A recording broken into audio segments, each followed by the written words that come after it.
As we're feeling the chill in the air, some people may turn to a space heater to try to warm their home a few degrees. But if you're trying to take the chill out of your house or garage, there are some important safety tips to keep in mind.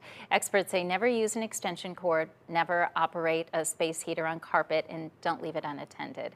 Fire officials say it's also important to remember the 3-foot space rule. Officials say to make sure to use a newer space heater as well because they have more safety features, including an automatic shutoff if the device were to tip over.